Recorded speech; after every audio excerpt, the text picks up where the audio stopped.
Aparte de los humanos infectados, las embarcaciones también traían a las ratas que portaban el virus, las cuales pasaban desapercibidas ya que nadie se imaginaba que ellas eran el principal vehículo de la enfermedad. Pero la iglesia encontró rápidamente un culpable, que no era precisamente las ratas. ¿Quién podría estar detrás de tan terrible mal? Pues no podría ser otra cosa que obra de Don Mandinga. Y esto nos sirve como punto de partida para hablarles de una seguidilla de decisiones desatinadas de la iglesia con respecto a la enfermedad, con lo que solo se logró aumentar la mortandad. Y para entender mejor, nos trasladamos a algo más de un siglo antes de la aparición de la peste. La sociedad se encontraba sumida en la ignorancia y en el miedo exagerado a las fuerzas oscuras, al diablo. Cualquier persona con comportamiento inusual, enfermedades mentales o personas solitarias eran señaladas como endemoniados y llevados a juicio y, por qué no, quemados vivos. Ay de ti si te pillaban preparando un remedio casero con plantas medicinales, porque de seguro eras un brujo que iba a poner en peligro a toda la comunidad. Para esta época se creía que los gatos eran animales de Satán, ya que para la iglesia Dios se le había dado la autoridad al hombre para que todos los animales lo obedecieran y fueran sumisos ante él. Pero los mishis eran todo lo contrario y les importaba un culo las órdenes de su amo. Además, eran animales independientes, sobrevivían a situaciones extremas, caían de patas y los tirabas desde lo alto. ¡Qué miedo! Desconocían que los gatos de la espina dorsal no tienen clavículas por la agilidad de acomodarse al caer. Sus ojos brillaban en la oscuridad. ¡Qué recontramiedo! Desconocían que estos animales poseen retina y nervio óptico que reflejan la luz exterior. Todo esto no podría ser otra cosa que características demoníacas. Otros se aventuraban a representar en pinturas al diablo como gato negro. Creatividad, ¿dónde estás? Pero todo empeoró para los meninos cuando en 1223 el Papa Gregorio IX marcaría el inicio de uno de los actos más aberrantes de maltrato animal. En una bula papal, el pontífice describió al gato como el medio por el cual las brujas se comunicaban con el diablo y que era una clara representación del mal, cosas que aún muchos creen. Las palabras de Gregorio IX desencadenaron la persecución y muerte de miles de gatos en toda Europa hasta casi extinguirlos.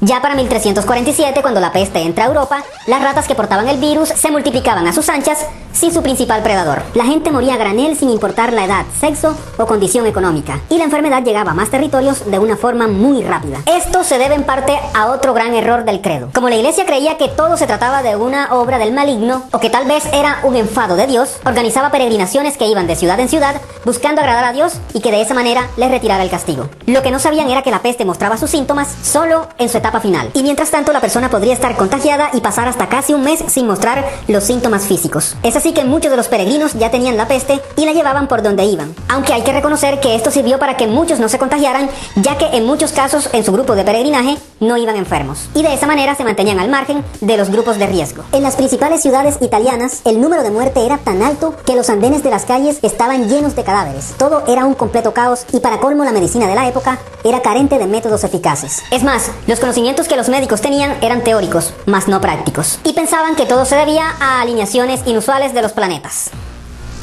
Y los remedios que le daban a los enfermos era, por ejemplo, tomar un pedazo de hoja de la Biblia, pulverizarla y dársela en una bebida.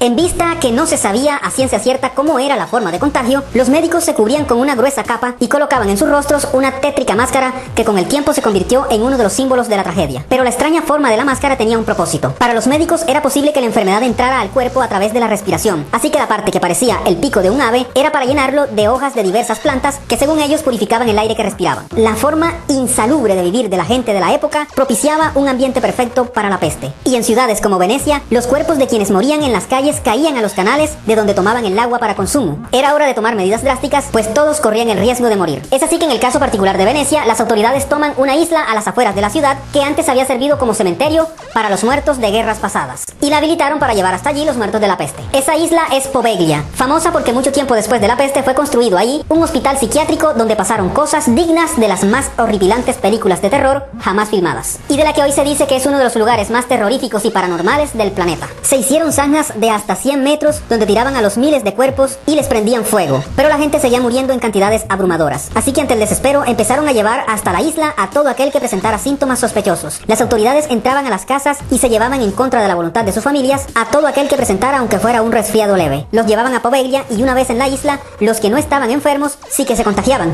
y morían por la peste, el abandono y la física hambre. Y les estoy hablando de ancianos, mujeres, personas jóvenes y hasta bebés. Imagínate por un momento ir en la barcaza que llevaba a los enfermos a Poveglia. Esto sería lo que tus ojos verían al arribar a la isla, consciente de que no regresarías, que este era tu triste destino final. Aunque parezca horrible, este fue uno de los métodos que ayudó a mermar la furia de la peste. Otras ciudades europeas habilitaron espacios para mantener en cuarentena a los viajeros que llegaban de ciudades potencialmente contagiadas. Por otra parte, las personas empezaron a notar que en las pocas casas donde había gato no había peste, por lo que estos mantenían controladas a las ratas que portaban la enfermedad. Así que empezaron a adoptar y a criar gatos a lo loco. En tu cara, Gregorio IX. Los datos históricos dicen que la peste negra o peste bubónica mató a 1/3 de la población europea de entonces, mientras que otros estudios e investigaciones modernas coinciden en que la peste cegó la vida de unos 25 millones, lo que sería un 60% de los habitantes de ese continente.